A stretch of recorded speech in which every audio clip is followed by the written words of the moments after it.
guys, it's Holly. If you're new, welcome to my channel, and if you're not new, welcome back to my channel. Today is going to be kind of a different video. It's going to be kind of deep. So I'm going to be talking about toxic relationships and kind of my story, being in one, and the signs of a toxic relationship. So if that seems like something that's interesting to you, then just keep watching. So to start, I want to say that this is not intended to bash anyone or call anybody out. I will not be using the person's actual name. This is not a video where I'm just coming after this person. I just want to get some awareness out there. I know that it's not really talked about enough, so I figured I would film kind of my experience with it. So I'm gonna read you guys some signs that I realized was happening kind of down the road. I didn't notice, you know, you don't want to notice. It's hard. I'm sorry if this video also is kind of like all over the place. It's not an easy one to film, so please bear with me. So the signs that I have and I felt was feeling defensive all the time, them not trying to understand your mental health issues, not being able to fully trust them, throwing things in your face, like not literally, but like throwing things that they've done up to you, becoming a different person, double standards, losing yourself to please them, feels like it's too good to be true, you can't seem to do anything right, verbal abuse, focusing on how it was versus how it is now, contacting your exes and you posting about them but them not posting about you. And I realize that the last one might sound a little shallow, but I'll get into that later in the video. So I want to start out by saying that I've known this guy since I was younger, like 16 maybe, and we were always good friends. We had talked when he moved out of state, and we had kept in touch, and so we started dating. Obviously this was about a year ago, so we started dating in January, and it was really good. He was still out of town at the time, but it was kind of a long distance thing, and I was cool with that because he was going to move back. And that was exciting. I was super pumped. I cared about this guy a lot. So for the sake of this video, we're going to call him Tim. So Tim was what I thought to be an extremely good guy, you know, would never hurt a fly, like just a sweetheart. So when he came back in town back in April, this was of last year, he was so sweet. He brought me a big vase of flowers. He came to my house to pick me up. Oh my god, it was so sweet, you know, like everyone's like dream, like, hey, will you be my girlfriend kind of thing, official. So of course I said yes. I was over the moon. Like I would always tell my mom, and I would always be like, I feel like this is just too good to be true. Oh my god, and it was. But so yeah, things were really good the first few months. It was like that, the honeymoon stage, like where you're just so in love and everything's so great. And then, I mean, we had some, don't get me wrong, we had some bickering, like, you know, little tiny whatever disagreements, but it wasn't anything like it became. So fast forward to about October. Okay, I'm just kidding. Let's rewind back to August. Keep in mind, we got together officially in April. So in August, my birthday's in August, so this was a few days after my birthday. I remember taking this note on my phone because I was like, okay, well, you need to keep this, like, you need to keep track of these kinds of things. So I remember him telling me, we'd gotten in an argument, and he was like, I just really almost regret caring about you. And then he proceeded to tell me, it's like I didn't even try for our relationship. So that was where things kind of first started.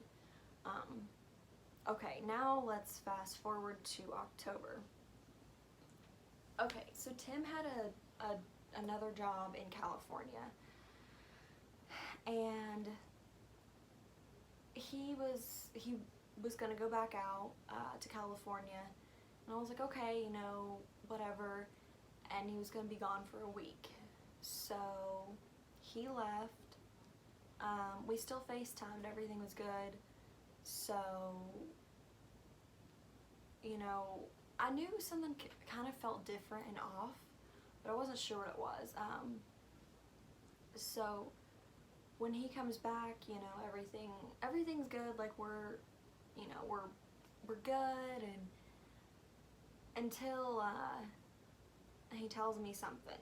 He's like, hey, I have to tell you something. And I'm like, okay, what is it? He's like, well, while I was in California, I got a ride home from a woman that I used to have relations with. Ugh.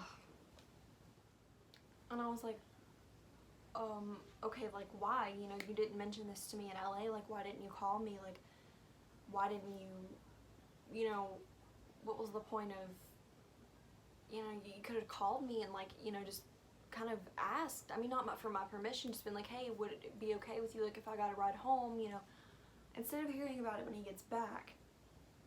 And mind you, this woman was married. So he gets in the car with her, and he told me, he was like, I asked myself if this would make Holly feel bad, and I knew it would, but I did it anyways. And why I didn't just leave right then, I don't know, because you had time to think about, okay, well, is this gonna hurt my girlfriend? Yeah. Okay, well, you're still gonna do it. So that still messes with me. It's like, you had time to process, okay, this is gonna hurt my girlfriend's feelings. Instead of just calling an Uber, I'm gonna get in the car with this married woman that I've had relationships with. Relations, not relationships. He did tell me that he cut off the friendship, which at that point I didn't care. You could have cut that friendship off if you wanted to cut it off over the phone. I mean, you don't need to get in somebody's car. So that's when my trust really started to go downhill with him. Yeah, that was unacceptable for me. So after that incident, let me rewind a little bit, because there had always been jealousy with all of my ex-boyfriends. Granted, I'm still friends with all of my exes.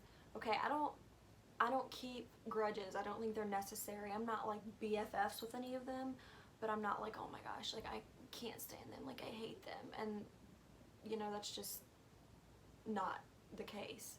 So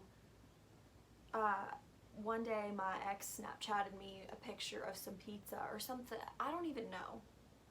So Tim freaks out, you know, he gets mad at me, and I'm trying to be like, you know, if I wanted to be with him, I would, like, I'm with you.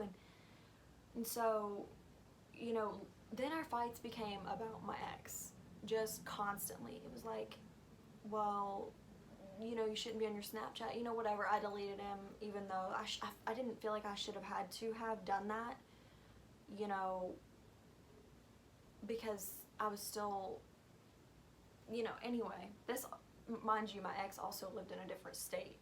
So that wasn't the only ex he contacted. He contacted another one. And so it just became this real, like, form of ugly jealousy. And I knew that no matter how much I explained myself and was like, hey, these guys don't mean anything to me, like, you know, it didn't matter. I never felt, I was so defensive all the time, like, okay, what am I doing wrong now? Like, you know, we were arguing more than we were loving, and that was not okay. That's not okay. So November rolls around, and November is my niece's birthday. So I asked Tim, I was like, hey, do you want to come to my niece's birthday party? You know, it's just gonna be a few people, it's gonna be fun. And he was like, yeah, you know. So he came, and he was, you know, nice to the other kids, like hanging out with like a couple of younger boys, and he seemed like he was having a good time. And mind you, my niece is a year old. She had just turned a year. This is a little girl's birthday party, and to later get this thrown up at me, like, you know, you made me sit through a 1-year-old's birthday party. No, I didn't make you do anything. I never forced you to sit there. You came on your own will. You acted like you had a good time, but yet you threw up my 1-year-old niece's birthday party at me. And that really just did not sit well with me. We argued about that, because that's not fair. You don't get to just, you know, go on your own will and then just throw it up at me, because that's not fair. That's my family, and you don't, that's where I crossed the line. So things were pretty rocky around this time. Also, I want to mention that I have severe anxiety. It was really bad, especially in the fall and winter. So, you know, he knew I had anxiety. That was another thing. So this was in December now. He asked me to go to Columbus with him for his birthday. And I don't like long drives. I don't really deal well with that. I was in Iraq in 2016, and it's messed with me ever since. So I was like, you know, Tim, like, I would love to, but I just don't think I can with my anxiety. And he was like, oh, okay, like, and I felt bad. I felt like, well, if you don't do this, you're really not being a good girlfriend.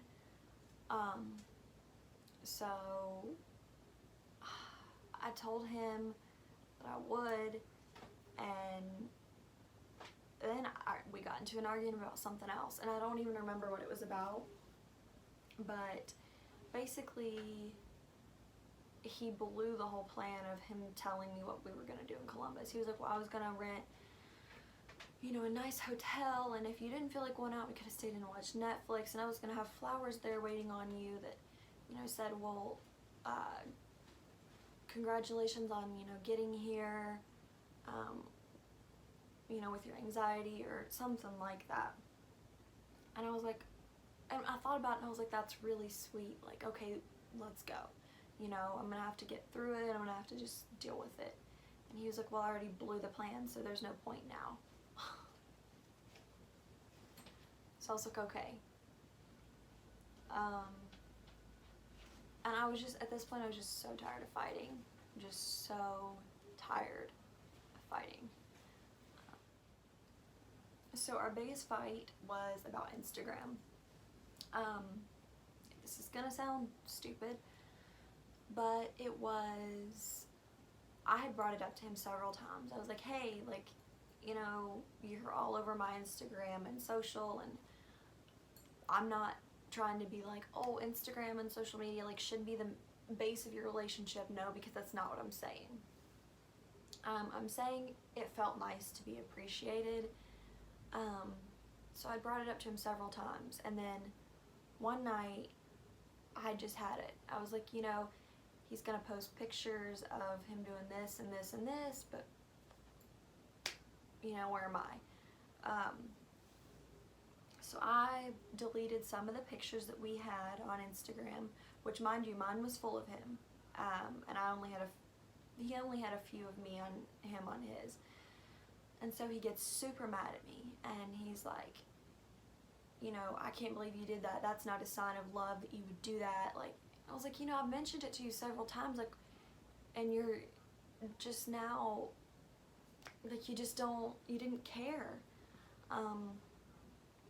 And he was like, well, I can't even talk to you right now. Just F off. And that was the first time he'd ever, like, said something like that to me. And it really took me by surprise. I don't believe that any significant other should be telling their significant other to F off. Like, that's just rude.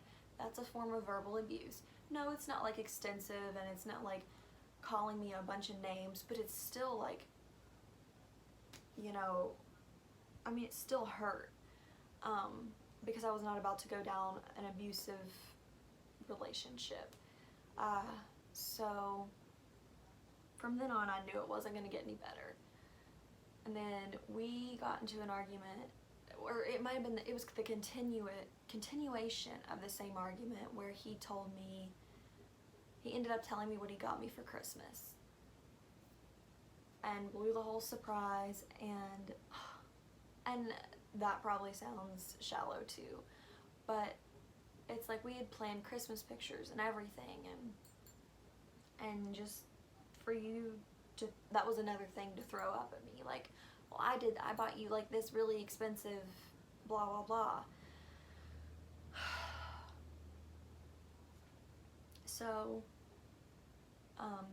yeah, long story short, we ended up breaking up in January, and we still remained texting, like, we were still okay, and we texted a lot. And then February, he went back to California to do something, and he sent me a picture,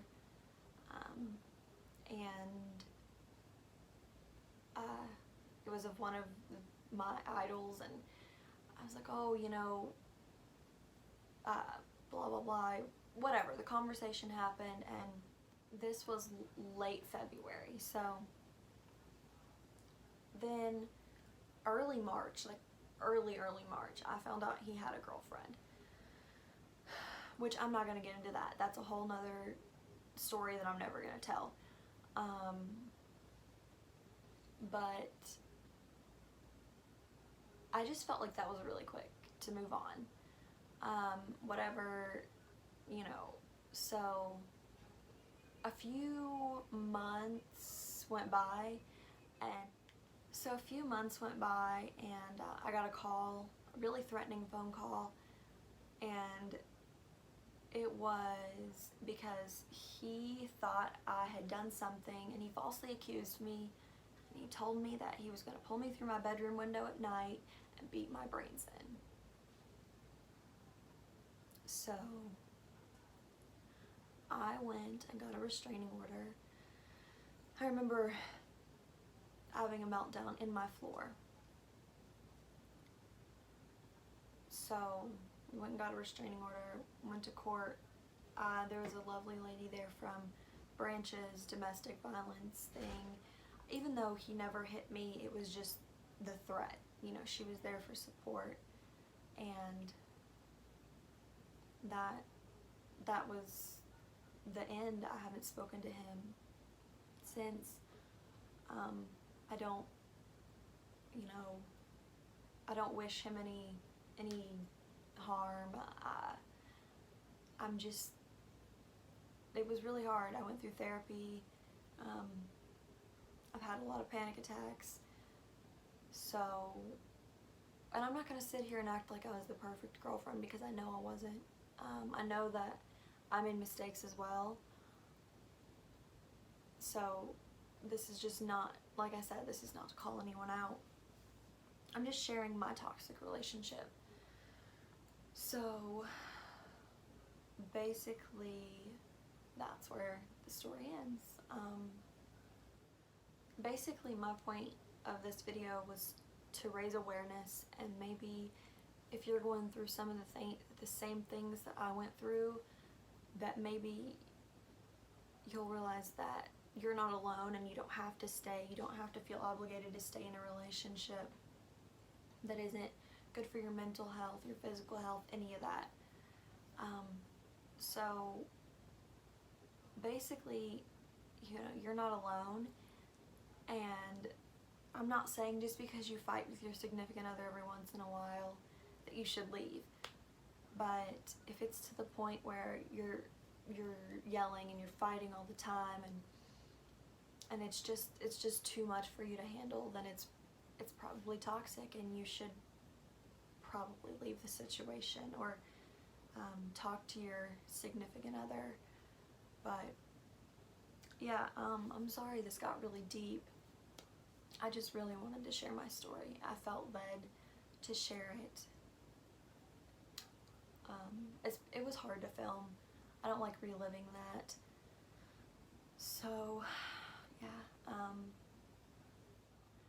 I love you guys. Subscribe if you haven't already. Give this video a thumbs up and comment down below and let me know if you've ever went through anything like this, or just let me know what you think. And I'll see you guys in a more positive, upbeat video next time. Bye.